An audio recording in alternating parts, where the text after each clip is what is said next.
Inakala ko na ang pinakamasamang bagay na sasabihin sa akin ng aking biyenan ay ang hindi niya gusto ang paraan ng pagtiklop ko ng mga napkin sa hapunan noong Pasko. Nagkamali ako. Ang mismong sinabi niya ng malakas sa harap ng kanyang buong pamilya, sa isang lamesang ako ang nagbayad, sa loob ng bahay na ako ang bumili, ay pinagsisihan niya ang araw na pinakasalan ako ng kanyang anak at plano niyang itama ang pagkakamaling yon. Nakaupo ako sa kabisera ng lamesang yon, may hawak na baso ng alak. Nakalahati pa lang ang layo sa aking mga labi at naramdaman ko ang pagtagilid ng mundo. Hindi siya lasing, hindi siya emosyonal. Sinabi niya ito sa paraan ng isang babaeng nag-aanunsyo ng isang desisyon sa negosyo. Kalmado, sadya, na may bahagyang ngiti na nagsasabing matagal na niyang ineensayo ang linyang ito. Ang hindi ko pa alam sa eksaktong sandaling yon ay nagsimula na pala siya. Ang pagkakamali ay hindi lang basta idineklara. Ito ay kasalukuyan ng isinasagawa. Sa likod ko, sa tahimik na pakikipagtulungan ng sarili kong asawa, isang plano na ang nabubuo sa loob ng maraming buwan. Isang plano para hubaran ako ng aking villa, para ilipat ang aking kita sa mga account na hindi ko kontrolado, at para unti-unti akong gawing isang dumedepende na lamang sa sarili kong tahanan. Sa pagdatapos ng hapunang yon, malalaman ko ang anyo nito. At sa pagtatapos ng buwang iyon, bawat isa sa kanila ay malalaman kung ano ang kapalit ng pagbaliwala sa taong pumipirma ng mga tseke. Ang pangalan ko ay Crisanto. Ako ay 37 taong gulang at ginugol ko ang malaking bahagi ng huling dekada sa pagbuo ng isang bagay na pinapangarap lamang ng karamihan. Nagmamayari ako ng isang consulting firm. Hindi maliit, hindi naghihikahos. Isang kumpanya na may 11 full-time na empleyado, isang listahan ng mga kliyente na kinabibilangan ng 3 panlalawigang network ng ospital, at isang taunang kita na lumampas sa 100 milyong piso 2 taon na ang nakalilipas. Nagmamaneho ako ng kotse na pinili ko dahil gusto ko ito, hindi dahil kaya ko itong bilhin. Bagaman kaya ko naman. Nakatira ako sa isang villa sa kanlurang bahagi ng Antipolo. 4 na silid-tulugan, isang malawak na beranda, isang hardin na sinimulan ng aking lola, at inalagaan ko sa loob ng 12 taon ng may parehong masiding pagmamahal na ibinigay niya sa bawat rosas at bawat hanay ng lavender. Ang villa ay sa akin. Akin na ito bago ko pa nakilala si Maria. Bago ako nagsabi ng opo sa harap ng dambana. Bago pa man nakatuntong ang kanyang ina sa loob ng aking pintuan. Gusto kong maintindihan ninyo iyon ng malinaw dahil napakahalaga nito sa lahat ng susunod na mangyayari. Lumaki ako sa bahay na yon. Ang aking lola na si Eloisa ang bumili nito noong 1981 at ginugol ang 40 taon sa pagpuno nito ng liwanag at init at ng partikular na matigas na biyaya na nagbigay kahulugan sa kanya. Nang mamatay siya, ipinamana niya ito sa akin. Hindi sa aking mga magulang, hindi sa ari-arian ng pamilya, kundi sa akin mismo. Kasama ang isang sulat kamay na nakasingit sa loob ng titulo na nagsasabing, "Sa'yo ito, Chris. Panatilihin mo itong nakatayo." 24 na taong gulang ako nang manahin ko ito at umiyak ako ng 1 linggo. Hindi lang dahil sa pighati, kundi dahil sa bigat ng pagiging pinagkakatiwalaan ng ganoon kalubos. Ginawa ko ang hiling niya. Pinatayo ko ito. Nirepaso ko ang mga sahig, nirebisa ang kusina. Pinalakas ang likurang beranda kung saan ang kahoy ay naging malambot at kulay abona. Nagtanim ako ng mga bagong lavender sa gilid ng bakod tuwing tagsibol, ang parehong uri na paborito niya. Maitim na lila, tila marahas sa kulay nito, at nakakalasing ang bangmo. Ang bahay ay may 12 iba't ibang orasan nun mamatay siya.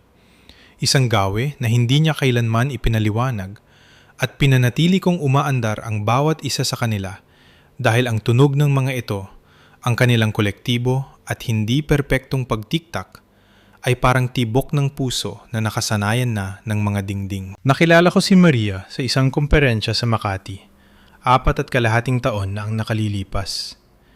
Nagpipresenta siya noon tungkol sa supply chain analytics. Naroon naman ako para sa isang workshop sa organizational restructuring.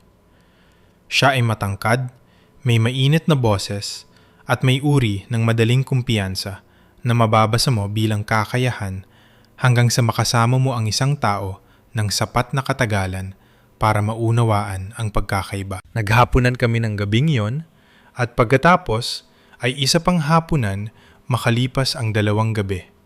At sa loob ng 6 na linggo, nagmaneho siya patungong Antipolo para makita ang villa at tumayo sa beranda habang papalubog ang araw at nagsabing, "Naintindihan ko na ngayon."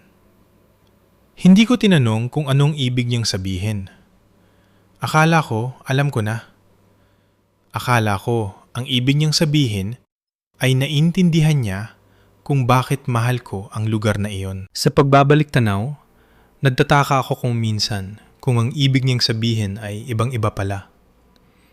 Kung noon pa man, nang hindi niya namamalayan, ay sinisimulan na niyang makita ang bahay hindi bilang aking tahanan, kundi bilang isang premyo. Naging maayos kami sa mga unang taon. Gusto kong sabihin yun ng tapat at walang pagbabago. Si Maria ay mapagbigay, nakakatawa sa isang tuyo at banayad na paraan at may talento sa paggawa ng mga ordinaryong gabi na magmukhang espesyal. Nagsisindi siya ng mga kandila sa hapunan kahit sopas lang ang kinakain namin. Nagdadala siya ng mga bulaklak mula sa harden bago ko pa maisip ang gawin yun. Minsan ay hinihila niya ako sa likuring beranda sa hating gabi para manood ng mga bituin na may kumot sa aming mga balikat at wala kaming ibang gustong puntahan. Ikinasal kami ng tahimik sa villa na may 40 bisita at isang string quartet at ang mga rosas ng aking lola ay nakapulupot sa arko ng seremonya. Iyon ang pinakamasayang araw ng aking buhay. O sapat na malapit para ang pagkakaiba ay magmukhang akademiko na lamang ngayon. Ang kanyang ina, si Remedios, ay dumating sa kasal mula sa Iloilo, kung saan siya nakatira sa isang condominium na tahimik na tinutulungan ni Maria na pondohan. Siya ay 61 taong gulang, maliit at matalas ang muka na may kulay pilak na buhok na nakapusod ng mahigpit at mga damit na mukhang mahal nang hindi naman talaga nakikilala ang tatak. Hinalikan niya ang aking 2 pisingi sa reception at sinabing mukha akong nagniningning na sinabi niya sa paraang tila binibigkas lang ang tamang bagay na dapat sabihin. Napansin ko yon. Iniligay ko yon sa maliit na drawer ng aking isipan kung saan ko itinatabi ang mga obserbasyon na hindi ko pa alam kung ano ang gagawin. Sa unang taon ng aming kasal, bumisita si Remedios ng 4 na beses. Ang bawat pagbisita ay tumatagal ng 5 hanggang 10 araw na pinamamahalaan ni Maria sa pamamagitan ng pagsasabi sa akin ng maaga na kailangan lang niya ng kaunting oras para makaramdam ng koneksyon, na tila ang koneksyong tinutukoy ay isang makatwiran at kapwa bagay. Hindi siya mainit sa akin. Hindi rin naman siya pagalit. Hindi pa nung una. Nanatili siya sa isang maingat na gitnang teritoryo ng banayad. Ngunit patuloy na pagmamaliit, nagtatanong kung sigurado ba ako sa librong ginagamit ko sa pagluluto. Nagmumungkahi na mas magandang ayusin ang mga kama sa harden. Tinutukoy ang villa bilang bahay ni Maria sa mga pag-uusap. At itatama lang ang sarili kapag nahuli niya ang aking ekspresyon. Maliliit na bagay, ang uri ng mga bagay na maaring baliwalain ng isang tao bilang sobrang pagkasensitibo kung gusto niyang mapanatili ang kapayapaan.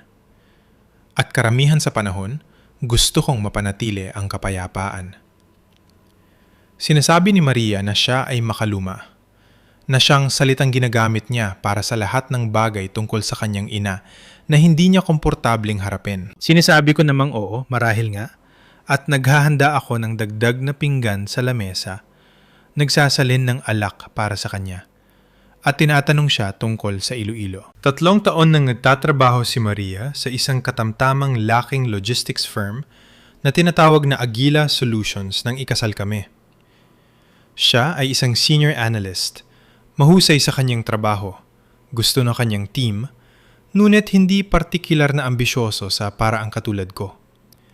Komportable siya sa kanyang sweldo, komportable sa kanyang tinatahak, kontento ng lumago ng dahan-dahan. Hindi ko ito kinuha laban sa kanya. Ang kinuha ko laban sa walang sinuman, dahil hindi ko pa naiintindihan ang kasalukuyang inaayos, ay humigit kumulang 18 buwan sa aming kasal, tahimik ko nang sinasagot ang isang bahagi ng aming mga gastusin sa bahay na dapat, sa katotohanan, ay pinaghahatian namin. Hindi dahil hindi kayang mag-ambag ni Maria. Kaya niya at ginagawa niya. Ngunit dahil mas malaki ang kinikita ko, mas madali at mas practical na ako na lamang ang sumalo sa mga labis na gastusin. Ako ang nagbayad ng amilyar ng villa. Ako ang nagbayad para sa malaking renovasyon na ginawa namin sa guest suite. Namod pa siya kaming i-update ito. Binyayaran ko ang huling 2 flight ni Remedios mula Iloilo patungong Maynila dahil nabanggit ni Maria sa mahinang boses na ginagamit niya kapag nahihiya siya na medyo gipit ang kanyang ina sa panahong yun. Sinabi ko, syempre, iniabot ko ang aking card at hindi ko sinuri ang disenyong nabubuo sa paligid ko. Alam ko na ngayon na ito ang mismong inaasahan nila. Ang unang tunay na yanig ay nangyari noong isang Martes ng gabi sa huling bahagi ng Pebrero, mga 2 taon sa aming kasal. Umuwi akong gabi na mula sa isang pulong sa kliyente sa Laguna, isang mahabang biyahe, at pagod ako sa paraang nararamdaman mo hanggang sa iyong mga buto. Pagpasok ko sa pintuan, naamoy ko ang luto ng ibang tao, na hindi naman katakataka kung si Maria ang nagluto. Ngunit iba ang katanghian nito. Iyon ang partikular na amoy ng beef caldereta ni Remedios na ginagawa niya ng may mga dahon ng laurel at kawalan ng asin na hindi ko kailanman natutunang magustuhan. Nakatayo siya sa aking kalan. Pinapasok niya ang sarili gamit ang ekstrang susi na itinago ni Maria sa glove box ng kanyang kotse. Narito na siya, sabi niya. Lumingon na may sandok at ang kanyang ngiti ay ang ngiting inilalaan niya para sa mga palabas. Malawak, tila malugod, ngunit walang init sa mga mata. Sabi ni Maria ay pagod ka na. Gusto kong siguraduhin na may mainit kang pagkain pag-uwi. Si Maria ay nasa hapagkainan. Nakabukas ang laptop, hindi tumitingin ng may sigla na tila hinihingi ng sitwasyon. Oh, sabi niya.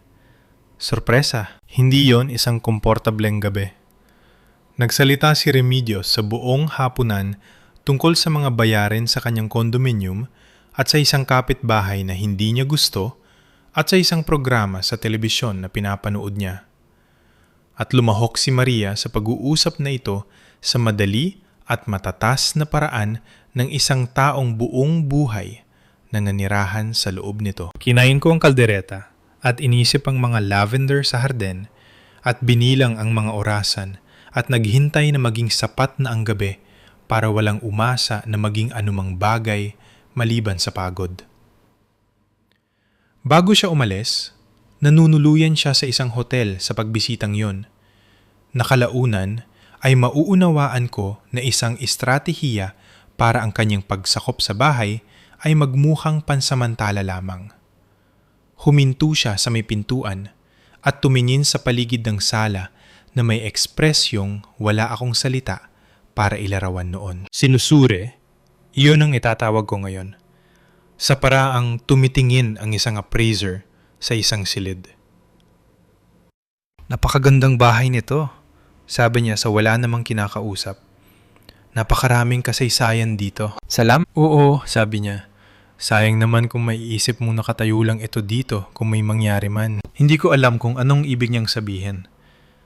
Tinanong ko si Maria sa kamakalaunan kung anong maaring ibig sabihin noon. At sabi niya, nagsasalita lang siya, Chris. Ganyan talaga siya. At hinila niya ako palapit sa paraang ginagawa niya kapag gusto niyang tapusin ang isang paksa. At hinayaan ko itong matapos. At nahiga ako sa dilim habang nakikinig sa 12 orasan na tumitiktak sa kanilang 12 iba't ibang ritmo.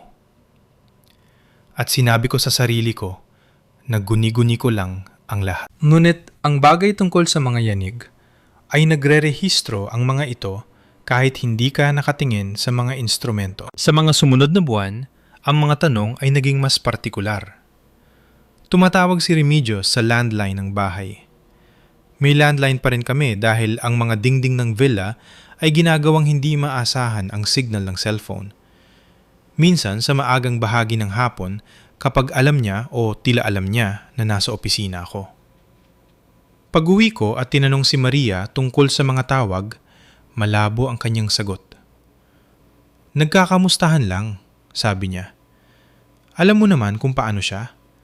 Alam ko kung paano siya, pero bumubuo na ako ng isang larawan ng isang bagay na hindi pa ibinibigay sa akin ang kuwadro. Minsan ay umuwi ako nang hindi inaasahan sa tanghalian dahil nakansela ang isang pulong at narinig ko siya sa telepono sa loob ng study room na ang pinto ay halos pero hindi nakasara, nagsasalita sa mababa at sadyang tono na ginagamit ng mga tao kapag gusto nilang maintindihan ng malinaw nang hindi naririnig ng iba.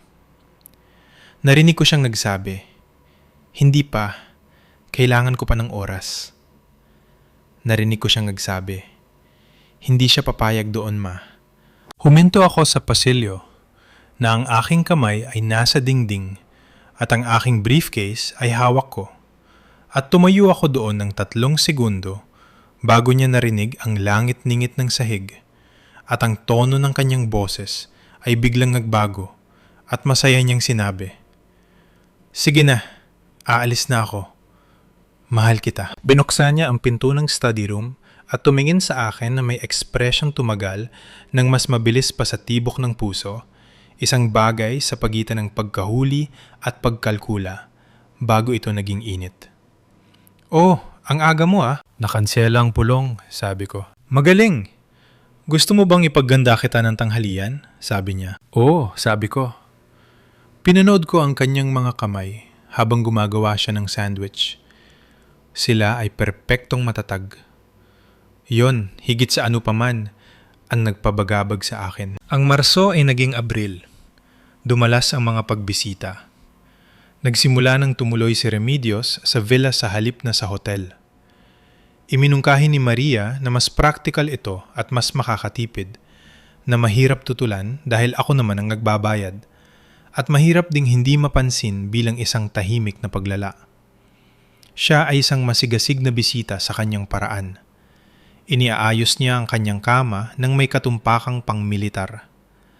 Walang iniiwang pinggan sa lababo. Nagpapasalamat siya sa akin para sa mga pagkain na hindi niya tilulungang ihanda nang may maayos na kahusayan ng isang taong pumipirma ng tseke.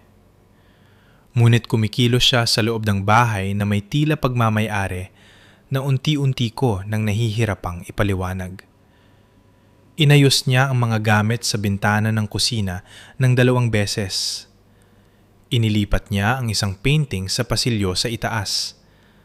At nang ibalik ko ito, hindi niya ito binanggit. Inilipat lang ulit pagkalipas ng 3 araw. Naupo siya sa upuan ng aking lola sa sala. Ang partikular na upuan, ang wingback na burgundy velvet na dinala ni Eloisa mula sa bahay ng sarili niyang ina. At sa buong buhay ko bilang matanda, ay hindi ko kailanman inupuan para sa paggalang sa alaala nito. Naupo si Remedios doon gabi-gabi kasamang kanyang tsaa at ang kanyang programa sa telebisyon at ang kanyang absolutong kawalan ng pakialam sa anumang hudyat na maari kong ipadala. Binanggit ko ang upuan kay Maria. "Hindi naman pwedeng hindi siya maupo sa upuan," sabi niya. Tumingin ako sa kanya sandali at kinilala ko sa sandaling yon na mayroon ng nagbago. Hindi madula, hindi sa isang malaking pangyayari, kundi sa mabagal at hindi mapapansing paggalaw ng isang bahay na nananalaytay sa pundasyon nito. Ang bagay na binuo ko kasama ang taong ito ay gumalaw ng paunti-unti at hindi ko napansin hanggang sa idiniin ko ang aking kamay sa dingding at naramdaman ko itong bumigay. Iyon ang sandaling nagsimula na akong magbigay ng mas malapit na pansin. Nagsimula ako ng tahimik at nang walang anunsyo na magtago ng record. Mga petsa at oras ng mga pagbisita ni Remedios ang nilalaman ng mga kakatuwang pag-uusap sa telepono. Nahuli ko ang mga gilid ng mga transaksyong pampinansyal. Nagsimula akong sumuri ng may higit na masusing pagtingin, hindi dahil may nawawala, kundi dahil ako ay isang tao na mas nagtitiwala sa datos kaysa sa kutob. At gusto ko ng datos. Nag-download ako ng 3 buwan ng aming joint account statements at naupo sa aking desk sa trabaho nang nakasara ang pinto at sinuri ang mga ito linya por linya gamit ang isang highlighter. At ang nahanap ko ay hindi dramatiko. Walang malalaking nakaw, walang halatang pandaraya. Ang nahanap ko ay isang pattern ng maliliit na withdrawal. Cash, ATM, laging 10,000 o 15,000 piso. Laging sa mga araw na tumutugma sa mga pagbisita ni Remedios o sa mga tawag ni Maria sa kanya. Hindi kahina-hinala kung isa lang, pero kolektibo sa loob ng 3 buwan, umabot ito sa mahigit 150,000 piso. Inilagay ko ang mga statement sa isang folder at ang folder sa nakalock kong drawer sa desk at umuwi ako at nadluto ng hapunan at walang sinabi. Nagsimula rin ako mag-imbestiga ng maigi kung ano ba talaga ang alam ni Remedios tungkol sa aking pananalapi. Ito ay mas mahirap sukatin, ngunit sa serya ng mga pag-uusap, hapunan, linggo ng umaga, at paminsan-minsang biyahe kapag pinipilit ni Maria na magpunta kaming lahat sa kung saan, napansin ko na tinutukoy niya ang mga detalye na hindi niya dapat alam. Napabanggit niya ang eksaktong figura ng huling pagtaas ng kita ng aking kumpanya sa isang konteksto na nagmukhang karaniwang kaalaman lang ito. Nantanong siya ng may maingat na kalabuan tungkol sa kung ano ang mangyayari sa villa sa pinakamalalang senaryo, na iniwasan ko naman sa pamamagitan ng isang ngiti at isang tanong tungkol sa Iloilo. Tinanong niya si Maria sa harap ko kung nasuri na ba niya ang amilyar ngayong taon. At mayroon sa paraan ng pagkakasabi niya, hindi kung nabayaran na ba ang mga ito, kundi kung nasuri na ba niya, na dumapu sa akin na parang isang malamig na kamay. Hindi ko kinaharap ang sinuman. Hindi pa muna. Hindi ako isang tao na gumagalaw bago maging handa at hindi pa ako handa.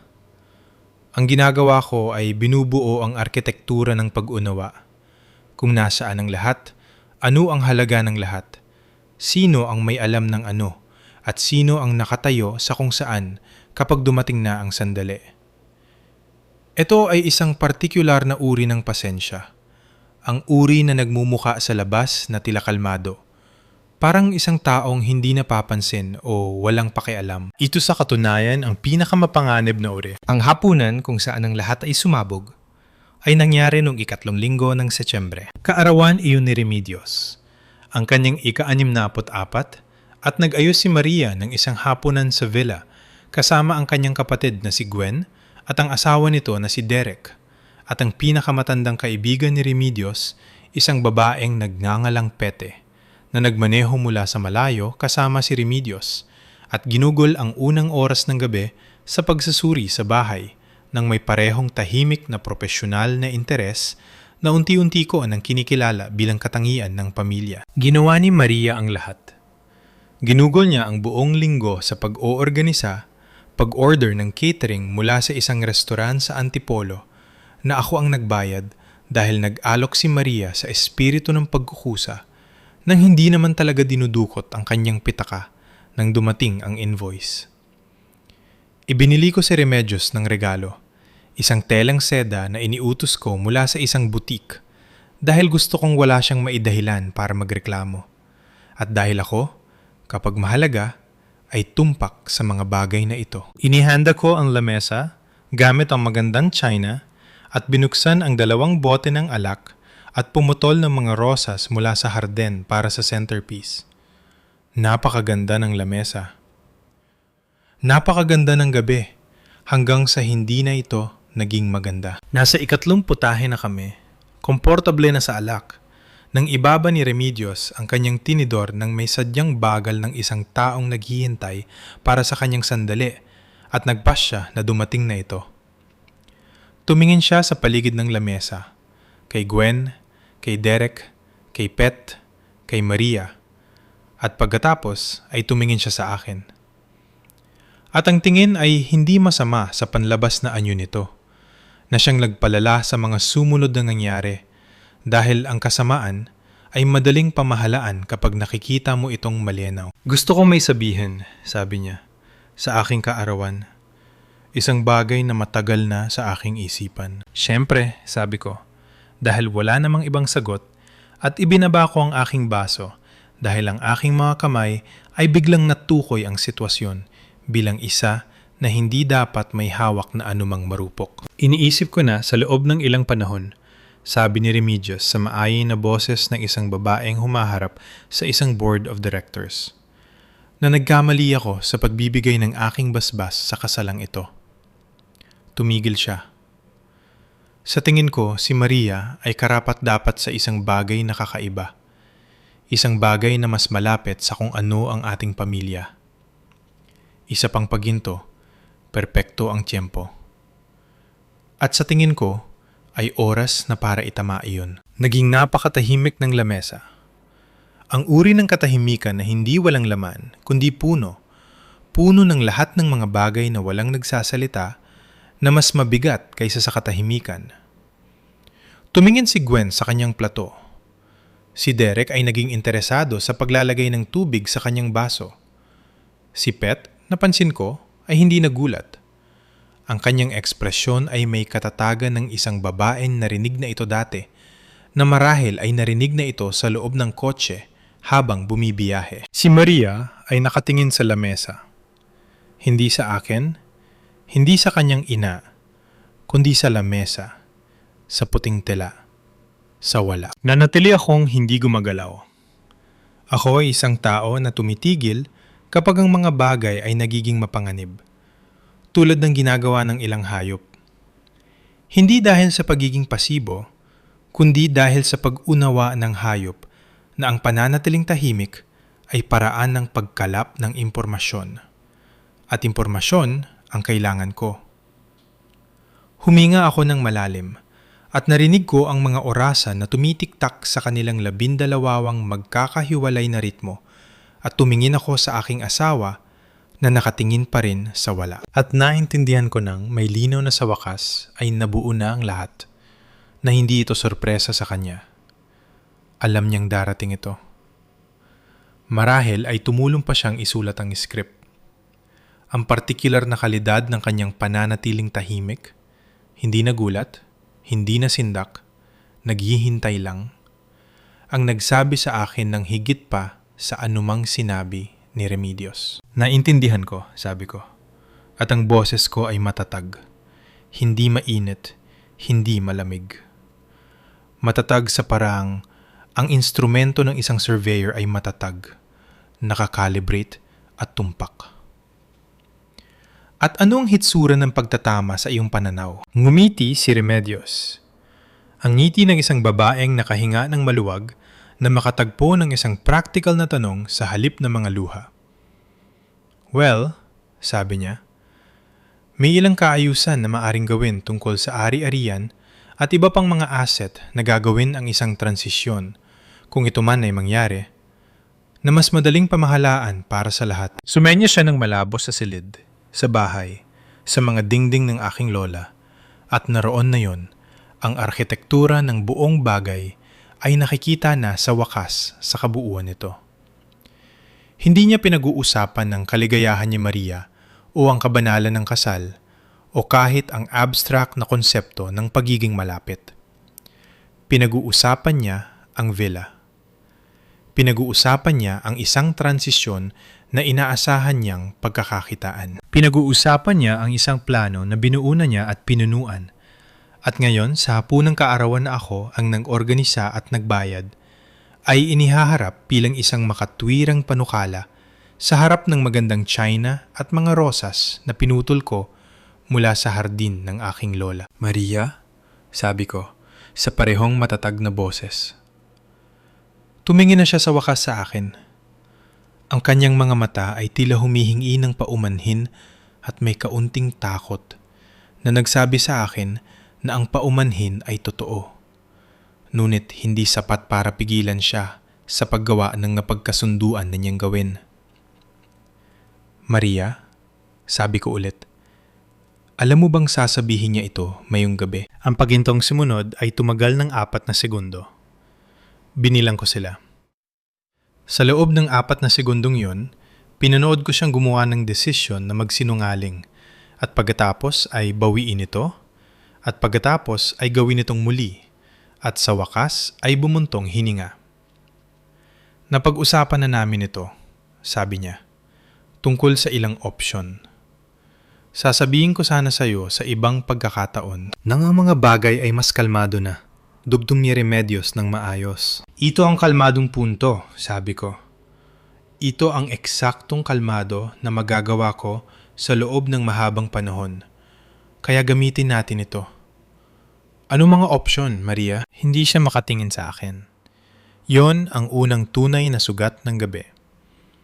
Hindi ang sinabi ni Remedios na labis-labis at mapapamahalaan, kundi ang katotohanan na si Maria ay hindi makatingin sa akin. Tumingin siya sa mga kandila, sa mga rosas na centerpiece, sa napkin sa kanyang kandungan. Tumingin siya kahit saan na hindi sa aking mukha. At bawat lugar na tinitingnan niya na hindi ang akin mukha ay isa pang bloke sa dingding ng naintindihan ko na ngayon. May posibilidad, sabi niya sa wakas sa napkin, na muling ayusin ang ilang mga bagay. Ang ari-arian ay nasa pangalan mo lang ito, na lumili ka ng ilang mga komplikasyon lalo na kung huminto siya at nagsimula ulit. Ang mama ay may ilang mga hamon sa pera ngayon at naisip namin, na kung ang villa ay nasa parehong pangalan nating dalawa, maaari itong magbigay sa amin ng mga opsyon para makahiram gamit ito kung kailangan namin. Kung kailangan niya. Sabi ko, kung kailangan ni Remedios, sabi ko. Walang sinabi si Maria. At ang iba pa, sabi ko, anumang kaayusan na tinutukoy niya, ilatag mo. Lahat ng ito. Lumabas ito ng paisa-isa sa paraang ang mga bagay na kinukuha sa ilalim ng presyon ay laging lumalabas. Humihinto, kulang, bawat piraso ay iniaalok ng may bahagyang pag-asa na ito na ang huling piraso na kailangan.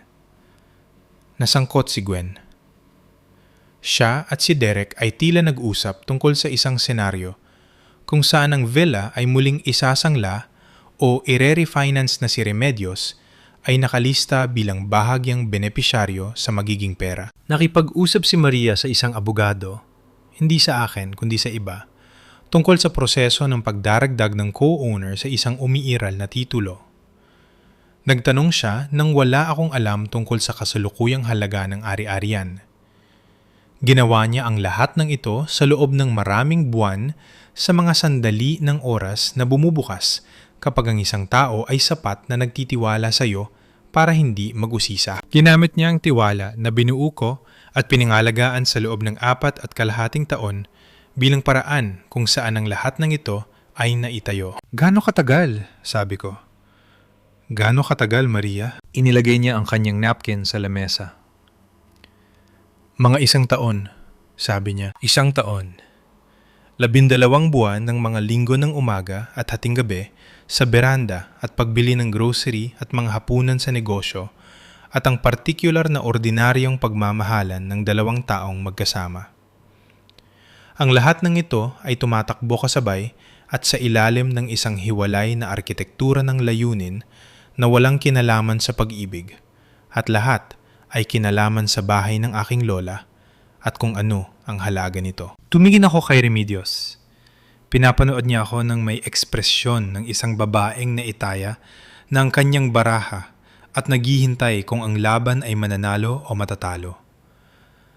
Ang bahagyang ngiti, ang mga matatag na kamay, ang katiyakan na ang sandaling ito ay malulutas sa kanyang direksyon dahil ito ay binuo para gawin iyon. Inisip ko ang upuan ng aking lola. Ang burgundy velvet wingback na inuupuan ni Remedios gabi-gabi habang nagtitimpla ng tsaa. Inisip ko ang sulat kamay na nakasingit sa titulo. Sa iyo ito, Chris. Panatilihin mo itong nakatayo. May nangyari sa aking dibdib. Hindi init. Inasahan kong init at ang dumating ay ang kabaligtaran. Isang malamig at tila kristal na pananahimik